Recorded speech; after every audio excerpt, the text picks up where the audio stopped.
I ask that the quorum call be vitiated. Without objection. Mr. President, today I've introduced the Congressional Review Act, a resolution of disapproval to overturn the Biden administration's newest student loan scheme, income-driven repayment. Just like President Biden's student loan debt cancellation scheme that was overturned by the Supreme Court, this policy does not forgive debt. It transfers the burden of almost $560 billion in federal student loans from those who willingly took out the loans to college to make more money when they graduated to Americans who never attended college or who've already fulfilled their commitment to pay off their loans. Under this rule, a majority of bachelor's degree student loan borrowers will not be expected to even pay back the principal. We've moved beyond forgiving the debt, the interest, and we now are not even asking them to pay back the principal. Additionally, 91% of new student loan debt would be eligible for reduced payments, subsidized by taxpayers. These policies are as unfair as they are irresponsible. Where is the forgiveness for the guy who didn't go to college but is working to pay off the loan on the truck that he takes to work? What about the woman who paid off her student loans but now struggles to pay her utilities or her mortgage? Is the administration providing them relief? Of course not. Instead, the administration would have them not only pay their bills, but the bills of those who decided to go to college in order to get a degree to make more money. The resolution prevents average Americans, 87% of whom have no student loans, from being stuck with a policy that the administration is pushing not to be fair to all, but rather to favor a few. The Supreme Court has already established the president does not have the authority to cancel hundreds of billions in student loans without direct consent from Congress. It's clear President Biden is trying to deflect the political fallout of the false promises that he never had the legal authority to make. President Biden's plan did nothing to address the problems that created the debt in the first place. It doesn't hold colleges or universities accountable for rising costs. According to the College Board, in the last 30 years, tuitions and fees have jumped at private, nonprofit colleges by 80%. At public four-year institutions, they've jumped 124%. The Biden administration has refused to propose any solution that actually addresses the underlying problems that created the debt crisis in the first place. We cannot spend our way out of the problem of ever-increasing cost of higher education. We need real solutions. That's why my colleagues and I introduced the Lowering Education Cost and Debt Act, a package of 5 bills aimed at directly addressing the issues driving skyrocketing cost of higher education and the increasing amounts of debt students take on to attend school. Our legislation puts downward pressure on tuition, empowering students to make the educational decisions that put them on track to academically and financially succeed.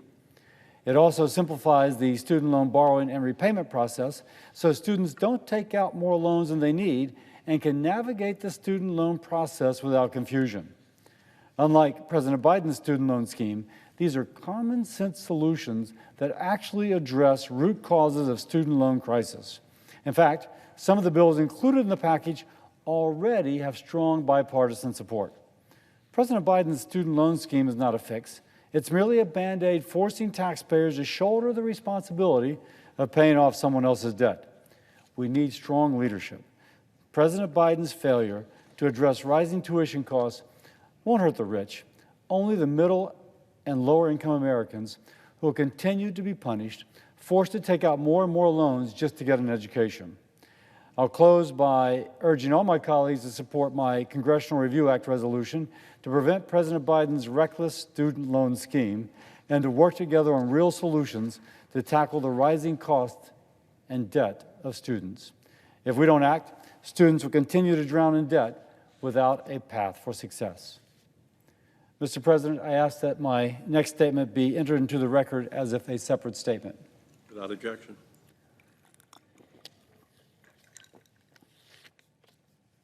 Mr. President, today marks 175 days since Julie Sue's nomination for Secretary of Labor was officially transmitted to the Senate.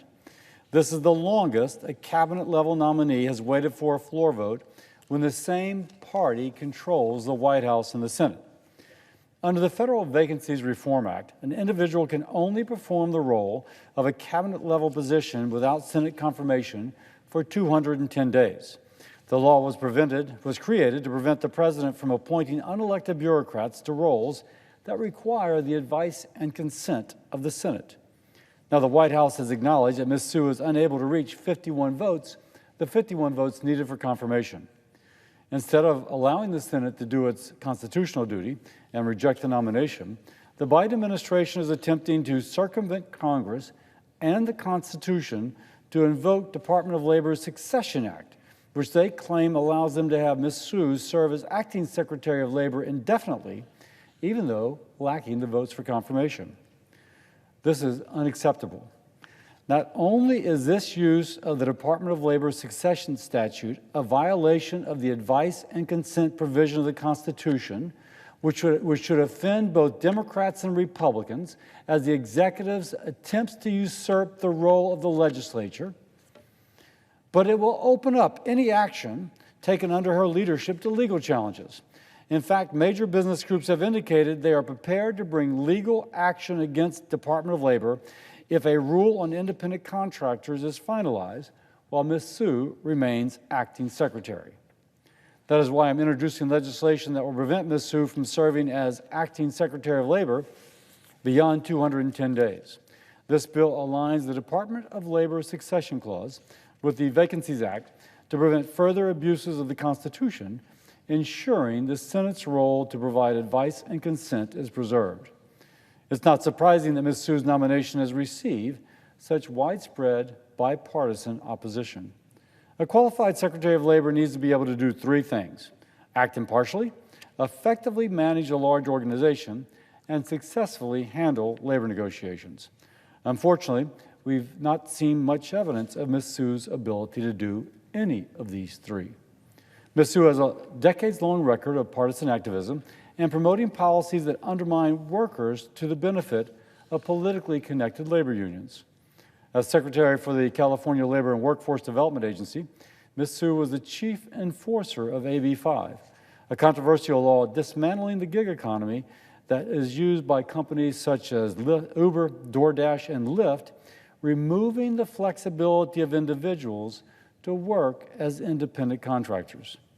Even in California, AB 5 is unpopular. The governor and state legislature had to pass over 100 exemptions after implementation. In fact, the statutory exemptions are longer than the text of the bill itself. 59% of Californians voted to further erode the bill, which naturally, labor unions challenged that 59% in court.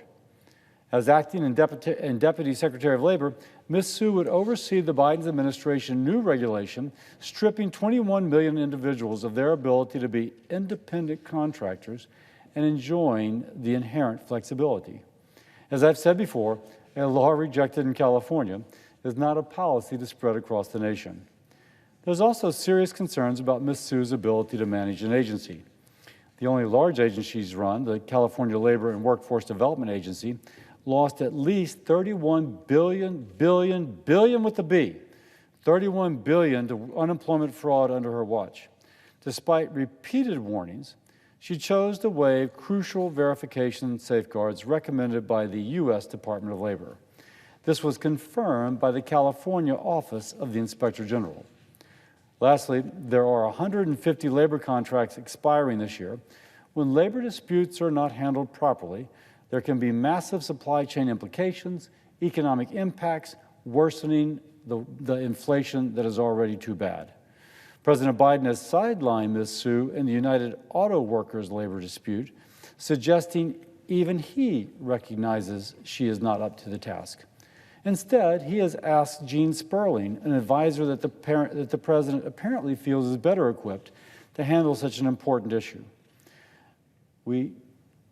We shouldn't have a labor secretary that the president ends up outsourcing her job to others. The president should not be allowed to bypass the will of Congress. It is unacceptable and yet another example of weak leadership from this administration. As a Republican, I don't expect to agree with the political positions of a Biden nominee, but I'll remind my colleagues that former Labor Secretary Marty Walsh received strong bipartisan support for his unquestionable experience unquestioned experience running organizations and handling negotiations. He worked to develop trust from both labor unions and the business community. However, Ms. Sue does not appear to be in that mold, and for this reason, she's been unable to receive the votes necessary for confirmation, even when the president's party is in the majority. I urge President Biden to withdraw Ms. Sue's nomination and put forward a nominee committed to fair enforcement of our nation's labor laws. Mr. President, I ask that this statement also be entered into the record as a separate statement. Without objection.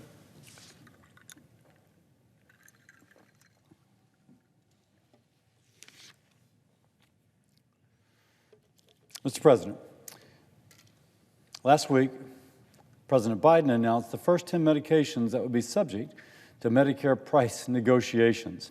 I chuckle when I say negotiations. As I say later, it reminds me of something out of The Godfather. These negotiations established in the so-called Inflation Reduction Act. To be clear, the negotiations are a sham. A negotiation in which a company, if they don't accept the government's offer, have to pay a 95% excise tax on profits is not a genuine negotiation. To quote The Godfather, it's an offer they can't refuse. It's the price equivalent of waking up with a dead horse head in your bed. As ranking member of the Senate Health, Education, Labor, and Pensions Committee, I have serious concerns about the impact this policy could have on our nation's effort to develop innovative, life-saving treatments that Americans need. The presiding officers from Massachusetts. I was in Massachusetts visiting with small biotech firms.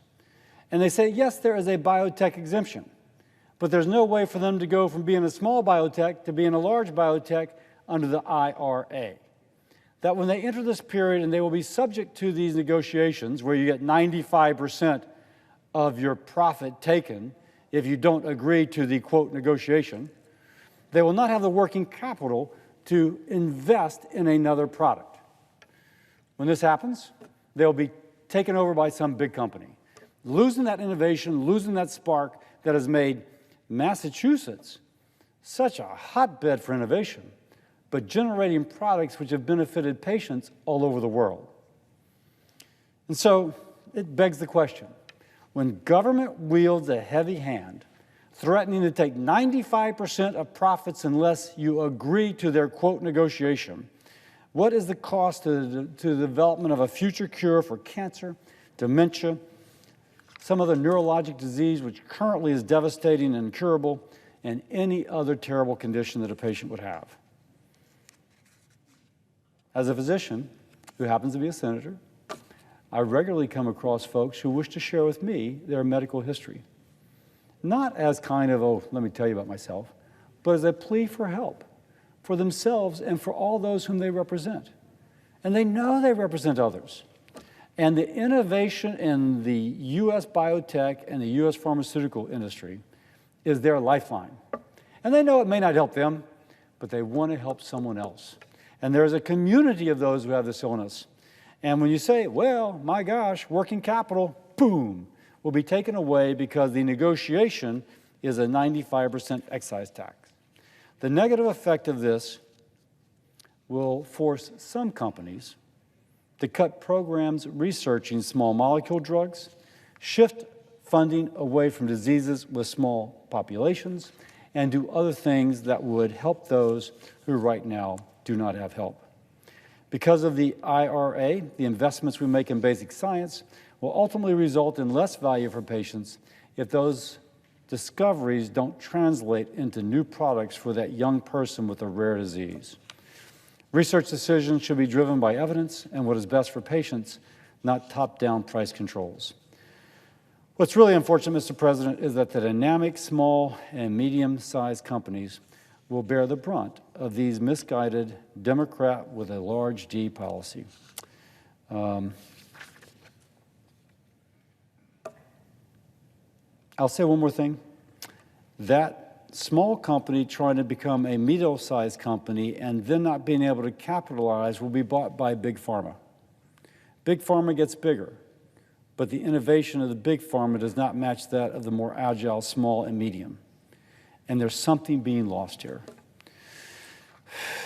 Instead of partisan price controls, we should prioritize bipartisan solutions that lower drug costs and preserve innovation so that Americans have access to the best possible treatments. And there was an example of that which passed on a bipartisan basis in the previous Congress when Republicans controlled the Senate Finance Committee. But that was not what was considered this time. With that, Mr. President, I yield.